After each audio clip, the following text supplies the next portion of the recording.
Welcome to the Fathering Strong podcast, dedicated to empowering fathers to build stronger families and communities.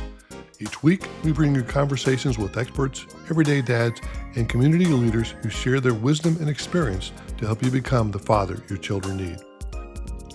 Whether you're a new dad just starting out, a seasoned father facing new challenges, or someone who mentors and supports fathers in your community, you'll find practical advice, heartfelt stories, and evidence-based strategies to strengthen your fathering journey.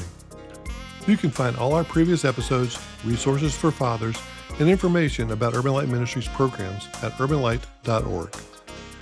If you find value in our podcast, please subscribe and share with other fathers in your life who might benefit from this community. And now, here's Pastor Eli Williams with this week's episode.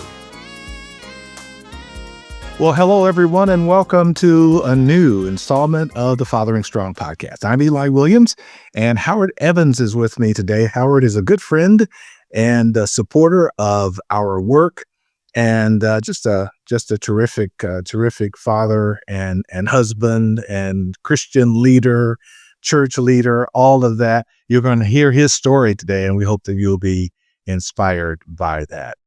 Thank you to Bruce Stapleton, who is the wizard behind the curtain, for his fine work on getting the Fathering Strong podcast up and running each and every week. All right. Well, Howard, let me say to you, thank you so much for taking time out of your busy retirement, to spend it with us, because you're not exactly retired 100%, right? That's right. Thank you for having me on today, Eli. You and I have been friends for 35 years now, I think, something like that. At least. Yeah, at least. At least, yes. And as you said, I'm retired, but I'm not retired. I've retired from the Air Force and from two different defense contractor jobs. And now I have a full list of honeydew projects that keep me busy. And I keep my hand in teaching by doing one math course per semester at our local junior college. Teaching it. Yes. And while we're on that topic of your career, share a little bit about your military experience. You're one of our heroes when it comes to that. We appreciate your service. So talk a little bit about your military service career. Well, I wouldn't necessarily term myself a hero. I'm just a person who... No, I'm calling you a hero, and there's nothing you can do about it. Okay, well, thank you. Well, I'm just one of many thousands who served their country. I was commissioned in the Air Force when I graduated from college. I went through navigator training, and one thing led to another. I ended up in the back seat of the F-4 Phantom fighter jet. Spent a year in Southeast Asia playing war games there with 181 combat missions. And I got my wing shot off once and lived to tell about it, but that's another story for later. Then I was fortunate enough to also fly and serve in Europe. And I've been as far east as Tehran, Iran, back when the Shah was in power. And been in all the other European countries. Then the Air Force was good enough to send me back to school to earn a master's degree, and I went on from there to teach physics at the Air Force Academy. After that, I was back to flying duty for a year, but then back to teach at the Air Force Institute of Technology for a number of years. I consider myself primarily a teacher. I've always wanted to be a teacher. I really get satisfaction out of seeing lights come on inside of students' eyes when I'm talking to them. And it's a real joy for me to be in the classroom. I just feel like I was born to do that. And so here I am, still teaching. Wonderful. Although my math students may think that it's intimidating, I think it's fun. Well, you're just weird like that. I know. Some people. Yeah. I know. I'm weird. And my wife says that I'm weird all the time. You're not weird. You're a nerd, and a good one at that. And proud of it. Yes, absolutely. Well, thank you for your service again. And I just wanted to make sure that we didn't let this program end without giving people some insight into that part of your history. Typically, we start our conversations with our guests asking a question about your childhood, how you grew up, and your relationship with your father, if you had one. So let's now circle back around to that. Talk about life growing up in the Evans household with as little Howie. I'm assuming you had that nickname. No, Howie was never one of my nicknames, but I Okay. do have a nickname that very few people know. I don't know if Okay. I've even shared it with you, but Well, go ahead and tell the world. no, no, no. I'm going to keep that a secret. Okay. Okay. All right. Fair Well, enough. I would say that my relationship with my father was somewhere between fair and good. My father was an engineer. He worked for a city. He was in charge of the street department, the water department, the electric department, the paving department, the plans department, and all that sort of stuff. Oh, as you can guess, he was rather busy. In today's terminology, we would probably call him a workaholic. He Yeah. was on the job 6.5 days a week. He would come home for dinner in the evenings, and afterwards we would have a good time. This was back before the days of television, if you can remember back that far, way back when. We would actually play board games and we'd play card games and that sort of thing. We'd have a good time. My father was never particularly interested in sports, so I never got into sports too much myself. But as an engineer, he was highly intelligent and took a lot of time explaining some of the fine points of engineering to me. Uh, we didn't spend a whole lot of time together, but I would go to his office and I would be impressed by all of the machines that he had there that did calculations and made blueprints and all of that sort of thing that engineers do. He would take me out on the field to do surveying, some of which was in relation to his job and some was kind of on the side as well. And so I learned how to do surveying from him, which is sort of a lost art now because it's all automated. Um, but he taught me a lot about science and about engineering. And more than that, he taught me to be serious about learning and how to apply myself to various tasks, one of which, of course, is I've carried through in education and learning a lot and being able to convey that to other things. Um, the one big activity that he and I participated in together was Boy Scouts. From an early Mhm. age, I was in Cub Scouts and in Boy Scouts and Explorer Scouts. And so my pop got into scouting with me. Now, he was not a scoutmaster. He turned me over to one of his good friends. I'd mentioned Mr. Eddie Hilgenberg, who was, in fact, the foreman of his sewer and water department in the city. Was my scoutmaster. I learned a lot from Mr. Hilgenberg. But my pop became a pseudo-executive in the Boy Scouting there in our Longs Peak Council. And he was on all sorts of committees for planning Boy Scouting events, camporees and pancake feeds. And he was instrumental in helping us gain property up in the Rocky Mountains for a Boy Scout camp. And he just was into Boy Scouting uh, lock, stock, and barrel, planning the layout of the camp and providing materials and making associations with the Air Force, actually, where we got most of our supplies surplus. Um, now, I didn't interface with him much while he was doing his uh, committee work, but I would certainly interface with him a lot during the camping sessions that we would have. He would be there camping with the executives, with the leaders, and I'd be out with my troop. So I would say that I didn't spend a whole lot of time with my father, but I certainly learned from him the seriousness of life and the necessity to apply myself as much as I could to whatever it was that was important and interesting to me. He came to a very tragic end when I was 14 years old. And so I grew up after that without a father. My mother was a very good child psychologist and raised me from there. I miss him a lot, but in my later life, I tried to emulate him as much as I could in being a hard worker and being a good provider and being serious. All right, so that was my early life in childhood, I would say. And again, to reiterate, I'd say that my association with my father was not tremendously close, but it was a good relationship. I have good memories of him, certainly.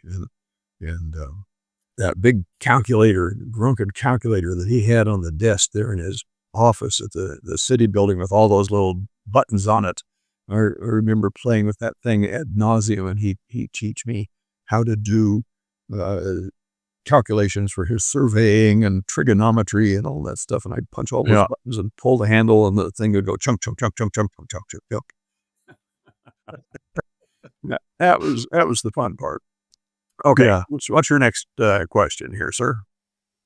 All right. So digging a little bit deeper into your relationship with your father, was he open to, and did you have opportunities to sit down and talk with him about boy stuff, growing up stuff, issues that you were facing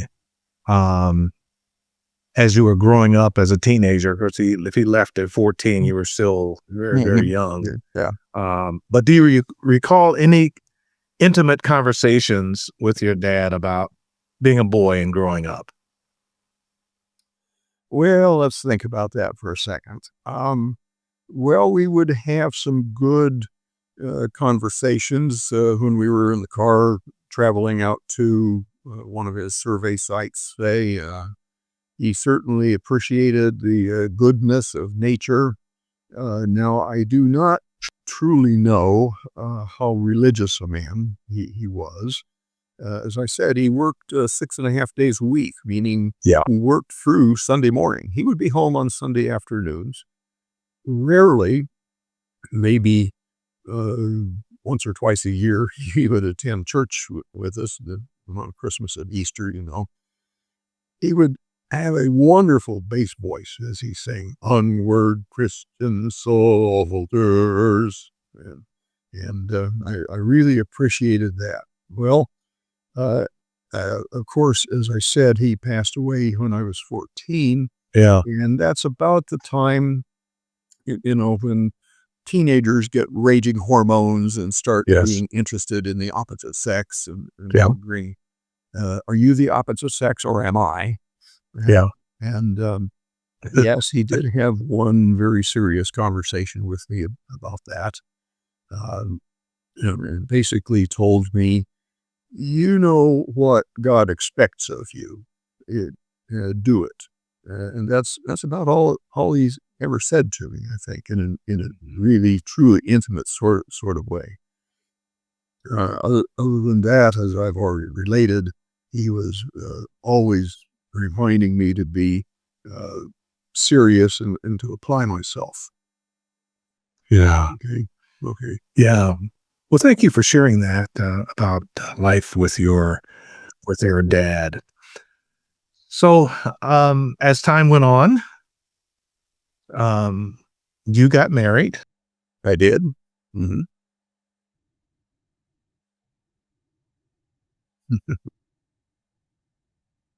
Okay. Well, all right. So I've been married and I've been a father. I've been a single father. I've been a stepfather, and now I am a grandfather. And I'm proud to admit also a great grandfather with 3 wonderful great grandchildren. I met my high school sweetheart in band. Participating in band and orchestra was one of the great things that I did in high school, I think. She and I got married about halfway through college, which was maybe kind of a dumb thing. I should have waited to finish college first, but we got married about halfway through college. We resolved that we would not start a family until things were stabilized, meaning that we had jobs, or I had a job, and we had an income and a place to live and could support ourselves and so forth. And so we did that. We waited until I had graduated from college. I was commissioned. I had a job of sorts, that is, being in training in the Air Force, and we started our family.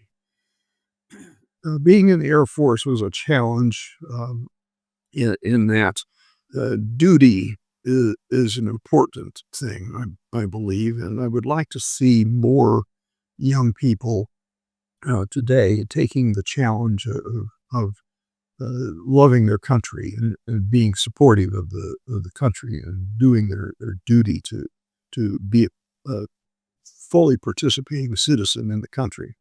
Now's a good time to take a break. This is the Fathering Strong podcast. I'm Eli Williams. Howard Evans is my guest today, and we'll return to our conversation with him after this brief timeout. Every father faces a crucial question. How do I become the dad my children truly need? I'm Bruce Stapleton, and my new book, Fathering Strong, God's Blueprint for Leading Your Family, offers the guidance you've been searching for. Drawing from scripture and real-life experiences, this book provides practical wisdom for fathers at every stage, from cradling a newborn to connecting with adult children. Discover how to build a legacy of faith, courage, and love through authentic fatherhood. Available now where books are sold. Welcome back. Eli Williams here. Howard Evans is my guest on the Fathering Strong podcast today, and he's sharing with us a very interesting story about his upbringing and then his journey toward being a dad himself. So let's see if I heard you correct. You're a biological father. You are a stepfather. You are also an adoptive father. Did I cover everything? I believe that you got that right. Okay. Now, adoptive father isn't quite right. I mean, stepfather. Stepfather. We have not adopted any children. Gotcha. Gotcha. I was a single father for a period of time, and then a stepfather. Yes. Yeah. All right. So I believe when we left, you were telling us maybe what led up to you being a single father. Okay, well, unfortunately, serving one's country is hard on marriages in that I did spend a year away from home over in Southeast Asia. And then while we were stationed in Europe, I was away from home 1 month out of 3 on temporary duty. And then later in my career, I had to go over to Korea for another year of service. And so there were some serious separations that we encountered, but I thought that our marriage was strong. We were Christians, and we believed in marriage and rearing children the way they should go. And we had 2 children, two girls. Unfortunately, no sons, so no one to carry on the family name here yet. But we had two girls, and they were brought up by myself and my wife. I tried to spend as much time with them as possible. I tried to teach them the same things that my father taught me, that life is serious. Yeah, you can have fun, but apply yourself to whatever it is that you're doing. So the one thing I emphasize to my girls and a message for everyone is to remember that life is not fair.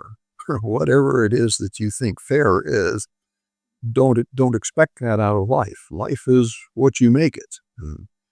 And so I think my girls grew up okay, understanding that.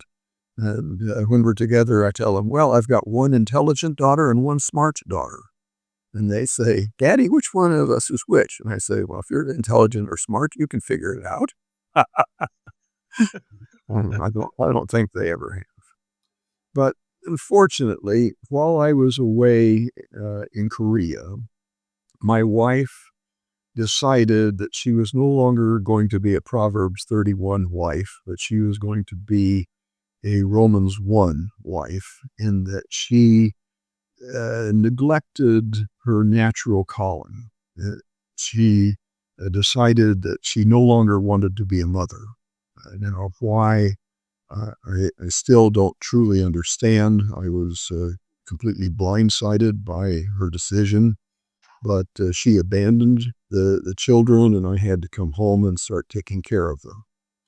And so I became a single father on that account, and life changed completely for the girls and I for a few years. How Fortunately, old were they at the time, Howard? well, yes, they were about 12 and 8, respectively. So one of them a tween, I guess you would call it, and the other a little bit younger than that. Fortunately, we had a wonderful support group in that our church. Wrapped their arms around us and took care of us. Had some near family that loved us and took care of us. The Air Force, fortunately, was very cooperative and gave me an assignment, a really hardship assignment. They sent me back to school to get an advanced degree, and so I was able to move to a town where there was a college, and we found apartments and schools nearby and so forth, and I was able to go to school at the same time that they were going to school. I was able to take them to school, pick them up from school, and pretty much take care of them. And so I was a single father. Excuse the telephone ringing in the background there. No problem. I was a single father for about 4.5 years or so. And I learned how to cook some really good hamburger helper. Yeah, Which they still absolutely. accuse me of. But I spent as much time with them as I could, and we learned how to. Well, we didn't learn. We read books every night. That was very important to me, to spend quality time with them and read to them. And we were in a place where we could take a lot of trips to see nature and so forth. And of course, we found a really good church nearby that was able to support us as well. So I spent about 4 years as a single father, taking care of the 2 girls. As I said, fortunately, the Air Force cooperated, but unfortunately, they called me back to real active duty after a period of time, and so we moved again, and ended up at some place here called Dayton, Ohio, and moved in here and established ourselves. Now, there's a side story going on here. All right, let's hear it. Okay. So, like I said, education is important to me because my father taught me that it's important. It's important to me to tell my children that education is good. One of them is a nurse now, and one of them is a PhD in neuroscience, of all things. Congratulations Teaching on both counts. occupational therapy. Yeah. But the Air Force sent me back to school, and I earned also 3 degrees in science. But the science that I've learned does not get in my way of holding God's word, Scripture, to be fully truthful. And so the side story here is that the first time that the Air Force sent me to school, it was right here at Dayton, Ohio. And while I was here, was the first time that I'd heard the gospel. Even though I had attended church as a youngster, even had several years of perfect attendance in Sunday school, I can't say that I ever heard, or at least paid attention to, understanding the plan of salvation. And so when we were here in about 1970 something or other, I got saved here. And when we returned, myself and my children here to Dayton, the homing instinct took me back to that church where I had been saved, and put the kids in school here and brought them to church here. And while I was at church there, I just happened to meet a lady who was a single mother with children, and I testify that this is absolutely the best place to meet people. And so I met my current wife, at church. We got married, and that was the end of my single fathering career. And now I was a father and stepfather with 5 children to look after. My 2 and her 3, 2 girls and a boy. Interestingly, her older and my older girls were only 2 months apart in age, so it was like having twins. And her younger and my younger girl were also about 3 months apart in age, so that was like another set of twins. Wow. And then there was her son, who was a little younger. Now, having 4 girls in the house, back in the days before cell phones, we had to get a second phone line installed in the house for protection. And we told these girls, all right, don't you dare use that second phone line. If we are out and we have to get in touch with you, that's the one we're going to use. So yeah. So there's an interesting story, but I ended up being a stepdad, raising 5 kids. So according to the Psalms, my quiver was full. Let me ask you a question about that. What were the challenges in merging the 2 households into one and becoming a blended family? I'm sure there were plenty of challenges, but what comes to your mind is probably the biggest challenge? Oh yeah, absolutely. And it goes both ways. For myself, establishing myself as a surrogate and pseudo stepfather, and for my wife establishing herself as a stepmother as well. The challenges were to establish or to gain respect from the stepchildren. For them to understand that their mother and myself loved one another, and we are willing to commit ourselves as a family to do what is best for the family with no favoritism. And we tried our hardest to make sure that we treated the children equally, and provided for them equally, and provided opportunities for them equally. That was a big challenge because personalities were so different. But gaining their respect was very important. Now, did you have any one of the 5 have a rebellious attitude against either one of either you or Roxanne? Well, yes. My younger daughter had a hard time in accepting a stepmother, in that she had been young enough when her mother left that she still had a fantasy idea that her mother was going to come back. Of course, this was not possible, but it was hard for her to replace her own mother in her mind. Now, she accepted my wife, you mentioned her name, Roxanne, as a mother figure, but not her mother. Got it. Now there is a distinction there. Sure. She was respectful and she was obedient, but she still had this grandiose idea that, well, I'm not going to turn out like you. I'm going to turn out like my mother. But did she resist correction from Roxanne? No, she didn't resist correction. Good. She was willing to accept correction, but in the grand scheme of things, for the end of her life, or continuing on in her life. She did not see herself as following in the same footsteps as Roxanne, that is, being a professional woman that she was, but being more of a, what should I say, a bookworm academic type person, which her mother had been. Well, it turns out, okay, she earned a PhD, so she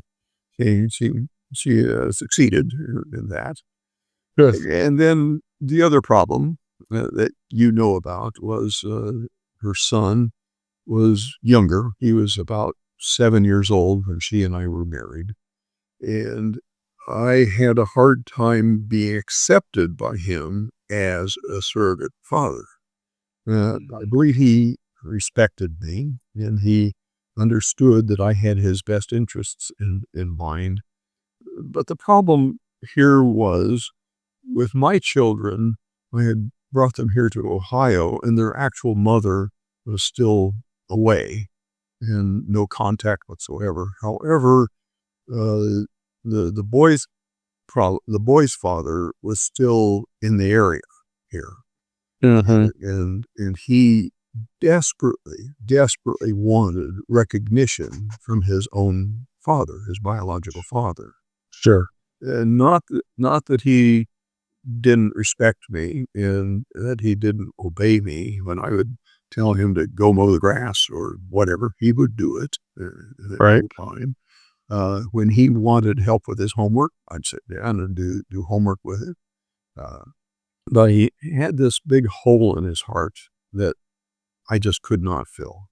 Understandable. And, Yeah. And this led in his life to some later issues that we don't need to discuss here at this time. So, right. But yeah. But yes, he was a challenge. All right, as you well know. So, yeah. But I got through the step parenting okay, and launching them all off into adulthood. The girls all went out there, got married, gave us grandchildren. I've got 13 grandchildren now. Congratulations. Wow. And the boy went off into adulthood. He did develop some problems, like I said, but I'm convinced that most of that stemmed from his, not rejection or not acceptance of me, but it's just the absence of his own father. Yes. That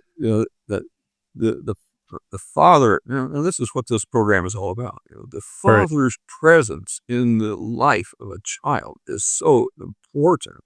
Right. And if this other man hadn't been in the area or had died or something, I'm sure that wouldn't have been quite the problem. But this young boy missed his own father. Right. But again, not to blame anyone or call any names, but I know from conversation and all, and actually having met him, that he didn't even pay attention to his children. And that was part of the difficulty between himself and his wife, my wife. Right.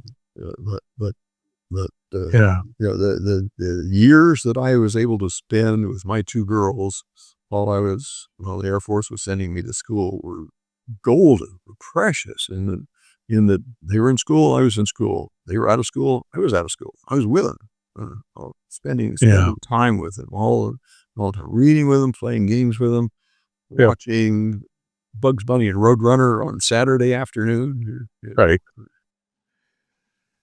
Yeah. So just to kind of button that up, I just want to encourage any fathers who are listening or watching. It's really important that no matter the circumstance between you and your children's mother, it's important that you be present in your child's life.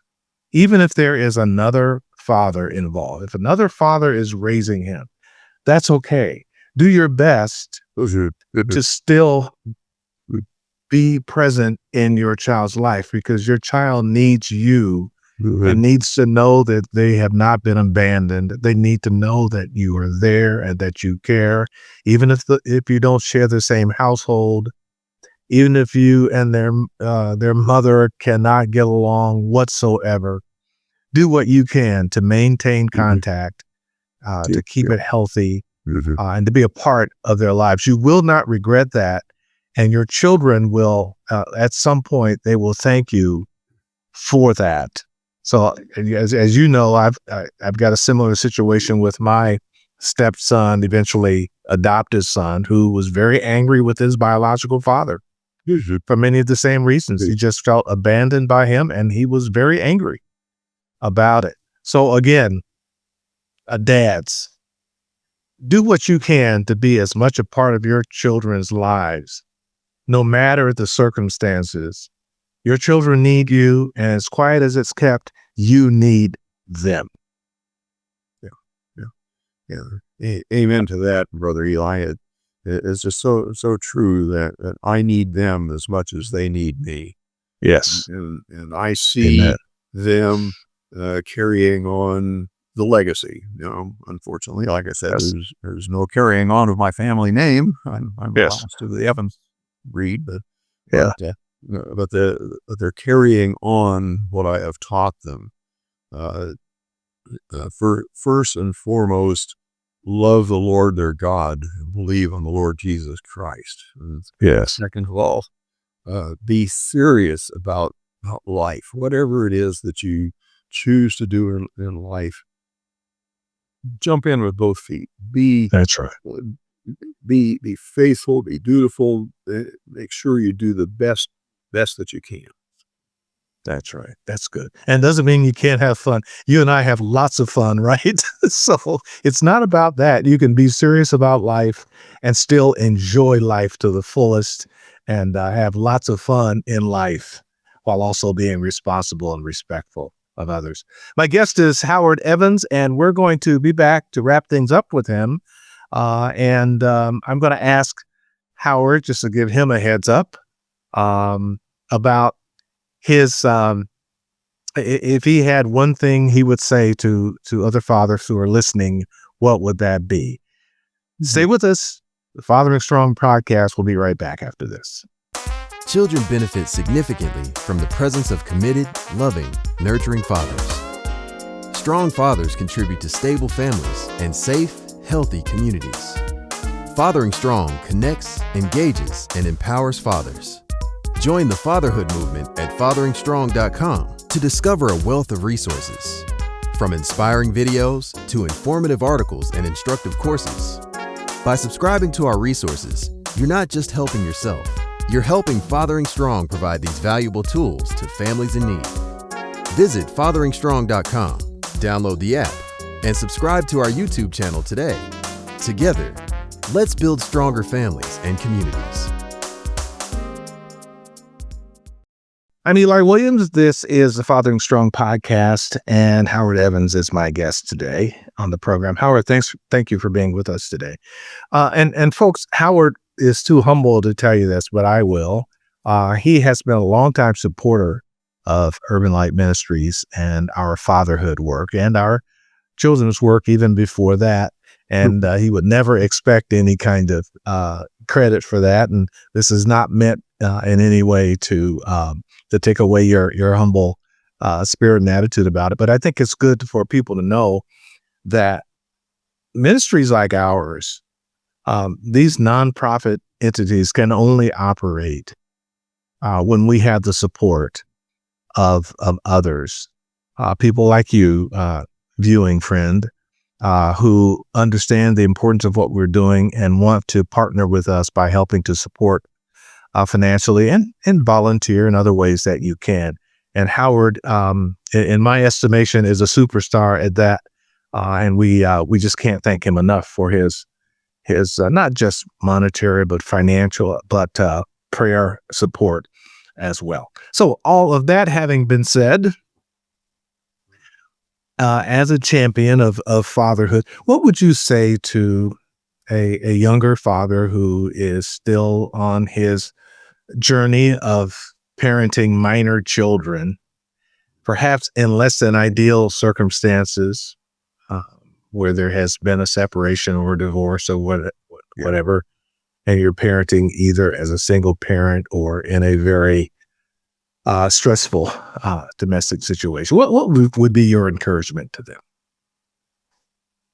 Okay, well, that's a big question, and I would say that there are going to be struggles in life. There are going to be difficulties. There are going to be concerns.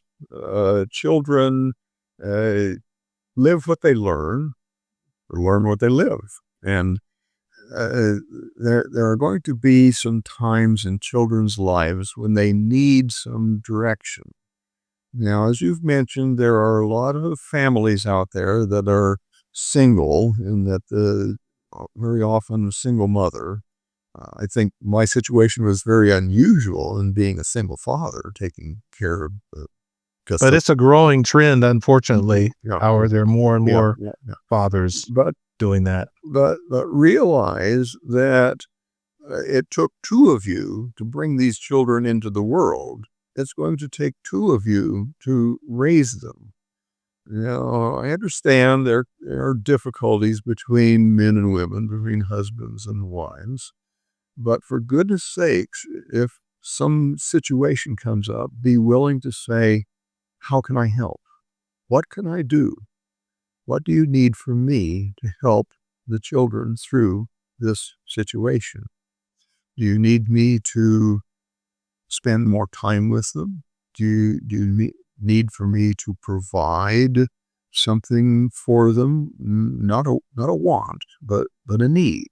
What can I do to help? And understand that when you say, what can I do to help, it directly helps the children in that you're doing something directly for them, but it also helps the relationship between yourself and their mother, and will show her that you care about their product, the life that they have brought into the world. Now, going back a little bit, of course, it need not be said, but I'll say it anyway, that the number one thing that children need is the same thing that we all need. We all need the Lord. We all need forgiveness.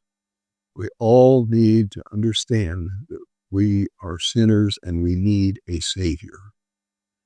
And that can only come if you, young father, me as a father, single father, stepfather, take my children to church, not just any church, but a church that preaches the Bible, not a church that spends all their time in entertainment, but a church that preaches the Bible, and a church that tells them that Jesus saves. No, I don't mean to sound like a preacher or take over from you, Eli, and bring please for that message, but truly the number one thing that everybody needs, the hole in everybody's heart, is missing Jesus, and they need that more than anything else. Now, beyond that, what kids need is they need time with their parent. Both parents. Yes. They need time. I was very fortunate that I was able to have the time with my kids when I was a single father. And the most important thing we did, aside from going to church, was reading. We read fiction. Mm-hmm. We read biography. We read all sorts of things. Turn off the silly TV and read. Okay. And be faithful in doing that. We read our way through the entire Narnia series. We read our way through the entire Hobbit series. We read our way through the Lord of the Rings series. We read our way through several other series of books. Wind of the Willows, good stuff, some child stuff, some other stuff, but reading with her. playing games too was really important. I mentioned my father and my mother and I played games sometime. I didn't mention I was an only surviving child. So I was brought up under shelter by my mother. But when my father was home in the evenings, we would play games, and he taught me you gotta obey the rules. You gotta know the rules. You gotta do the rules. So that's very important. Teach children that there's right and there's wrong. Obey the rules. Paul says that the Apostle Paul says, it's built into us all, the knowledge of right and wrong, and we are without excuse if we don't know what's right and wrong. So teach children what's right and wrong. Be willing to help at any time, and take them to church. Okay, all right. Anything else? Wow. I mean, well said. Thank you for those wise words for dads out there, and any moms who are listening. The same applies. It's really rock solid advice. Thank you for that. My guest today has been Howard Evans, my good friend and a champion for fatherhood, on today's edition of the Fathering Strong podcast. Howard, we are really appreciative of you taking the time with us today. Thank you so much. And we want to encourage you, viewing friend, to subscribe to these podcasts. Just simply go to urbanlight.org or fatheringstrong.com. Or if it's easier, just go to YouTube, Fathering Strong. Find our YouTube channel and subscribe to our podcast so that you'll be notified whenever a new, fresh podcast is available for you to watch. Thank you so much for joining us, and be with us again next time for another edition of the Fathering Strong podcast. Thanks for joining us on another episode of the Fathering Strong podcast. We hope you found the conversation inspiring and helpful. To make sure you don't miss out on future episodes, subscribe to the Fathering Strong podcast on YouTube, Spotify, or Apple Podcasts. Just search for Fathering Strong in your favorite app.